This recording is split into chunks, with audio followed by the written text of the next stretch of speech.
I will commit that by the end of August, I will update everybody on, hey, did we achieve operational profitability? Welcome back to another video. I did watch Steve Reinhardt's update today, and there are some things we have a lot of oh my goodness, we have we have a lot to talk about.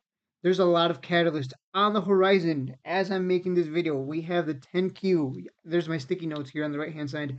We have a 10Q coming, which is going to be very important. That might move the share price up or down, but that's very important because we're going to see the numbers and we're going to look at the data and we can break that down and figure out what could potentially happen in the next Q and the next couple of months as well. He mentioned this, and I know in the Aitx Discord people weren't too happy about this one. Year-to-date sales have been below forecast. Traditionally, first half of the year for us is slow in sales and things do pick up July, August, September. But he also mentioned in another video, typically they have slow sales in the first half of the year. So we're in the second half and hopefully sales have started to pick up, especially going into August. The share price might take a fall here to 004s in my opinion on Monday. Yeah, before market close, because we're gonna get the 10Q after market close. So before market close, the entire day that the market is open, I could say Aitx coming down to 004, just on that alone, because nobody likes hearing this. Year-to-date sales have been below forecast. So that when he said that, I was like, oh no, that's gonna send the share price down.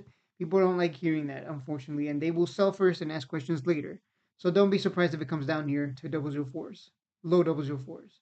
I don't think it'll break down. That would be ridiculous, but I don't think so. I think we'll hold here, but just look out for that. And if 10Q, the 10Q, if everything looks good on the 10Q, we could see the share price surge as well.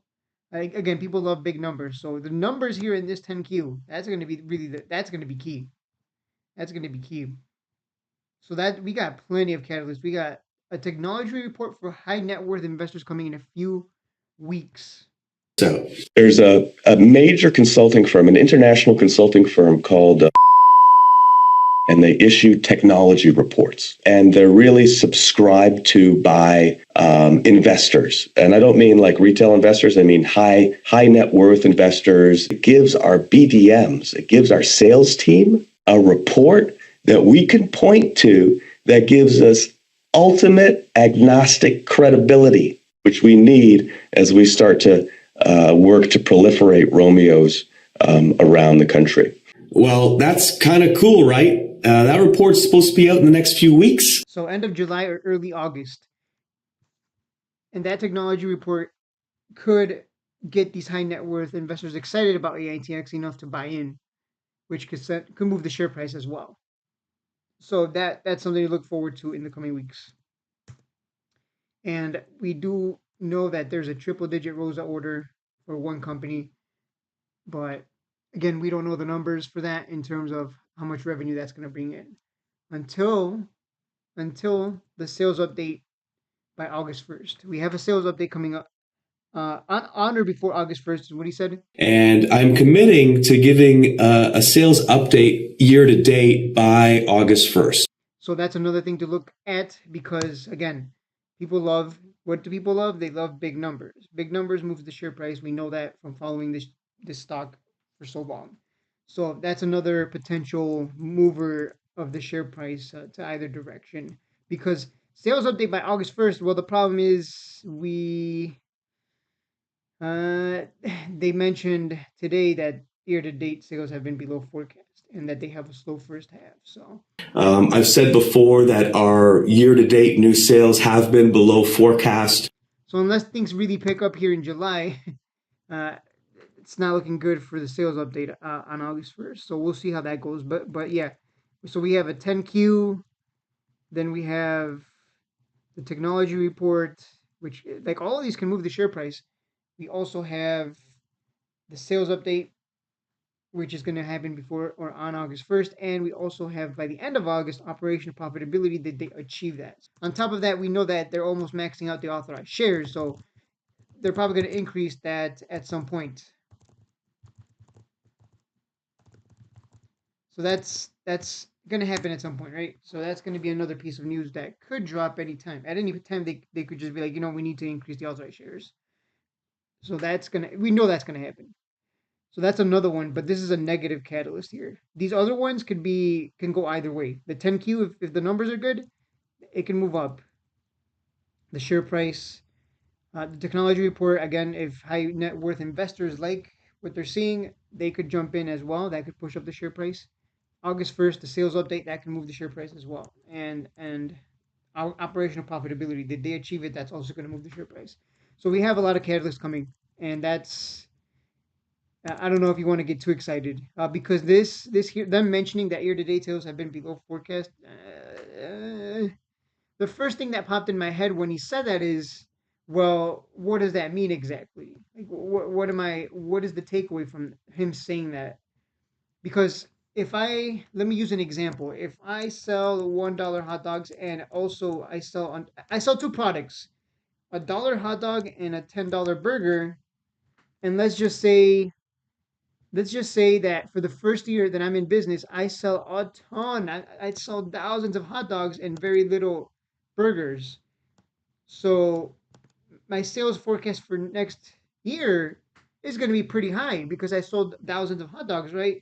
So I'm going to assume that next year I'm going to sell thousands of product. But then next year I actually sell less. I actually sell less. I actually sell under 1,000 in product, but I'm actually selling more of the $10 burgers than I am the $1 hot dogs. So even though I'm selling less technically, even though I'm selling less product because people are buying more of the more expensive product than I sell, because again, I only sell two products. For some reason, I'm running a hot dog and burger stand, and my burgers are $10, and I'm selling more burgers than hot dogs the next year for some reason. Even though the first year I was banking hand over fist on the hot dogs. But either way, the point stands. Even though we sold less than what was forecasted in product, we still end up making more money because again, the burgers are like 10 times more expensive. So even though we sold less than 1,000 in product, because most of that was burgers, we still ended up making more money. So that's the first thing that popped in my head when he said that. But the thing is, we don't know the numbers for their devices. We don't know. Do they charge more per month? Because I know they lease out the product; they don't sell the product. Someone did correct me on that. So yeah, I know they lease out their product. We don't know how much they charge for their machines. Do they charge more for a Rad Dog versus a Romeo? Let me see if I can pull up their devices here. I believe this. Yeah, here we go. The robots. Do they charge more for a Rad Romeo or a Rad Dog? Like I don't. We don't know. Does anyone know? If you could, if you know, let me know because I'd like to know what those. I'd like to know what those numbers are. Which machines if they've been selling a lot of roses, do they charge more for roses or do they charge less compared to the other devices that they have? But if they just charge a similar flat rate, regardless of what the machine, yeah, regardless of what machine is being leased out, then because we have AVA, Romeo, Rosa, Rio. So do they charge more for Rio for roses, or do they charge less for Romeo and Eva per month? Like what are the numbers? We don't. I don't know. I tried finding it. I couldn't find anything. So if you know, yeah, if you know, there's a Ross as well. If you know the numbers, that'd be great. I'd like to see those numbers to see which ones they charge more for, or maybe they just charge the flat same amount every month. I don't know, but yeah, that's what I was thinking. I'm like, if they've been selling a lot of those towers, so if they charge more for those, and they've been getting, even though they're selling less, even though their year to date sales have been less, if they're selling more of the more expensive product, then they could still hit the numbers they want to achieve. So that's what went through my head. But then again, maybe it's just copium, right? Anyways, there you go, guys. Those are the catalysts. We got to. It's gonna be a one. It's gonna be an interesting end of July and August because we just have so many numbers coming, and we know Big numbers, we moves the share price. It moves the share price. Less than ideal numbers, it might probably going to send it down because people like to, sell first and ask questions later. And that's it for the video, guys. So I'm kind of not too excited, if you can't tell. Like I was excited, but now I'm like, ugh. Year-to-date sales have been below forecast. That 10Q is going to give us all the. It's going to give us a lot of data, and we're going to dig into it. I'm going to dig into it, and we'll see what happens moving forward. Either way, all it takes is one of these to send the share price soaring 50%. And if it goes 50% from 0.005, it's going to go to 0.075 ish. And I can take profit and get out because this is a lot. There's a lot. This is a lot of catalysts coming. So any one of those is negative, it could deflate everything else. So that's kind of unfortunately how the market works. People could be excited and there could be some nice catalyst, but all it takes is that one negative headline to send it spiraling. Unfortunately, that's just how it is with penny stocks, stocks in general as well. I mean, look at Tesla. I think a perfect example of that. People were getting excited about Tesla, and the robotaxi event went on a huge run here, huge one from 187 to, I mean, sheesh, almost 270, teased 270, and then when Elon Musk unveiled that they're pushing back the date for the reveal of the robotaxi. Well, yeah, you saw that massive. This thing was moving like a penny stock. You saw that massive dump. So that's all it takes, right, to deflate well, especially a penny stock. So, but it's Elon Musk. He could fart and the share price goes up. So that's kind of different because of the person behind the company. Anyways, hopefully you like and enjoyed this video. I know again I'm not sounding too excited. I'm gonna be now. I'm cautiously optimistic now. If there was a scale from 1 through 10 in terms of excitement, the excitement scale, my excitement went from 9 to 6.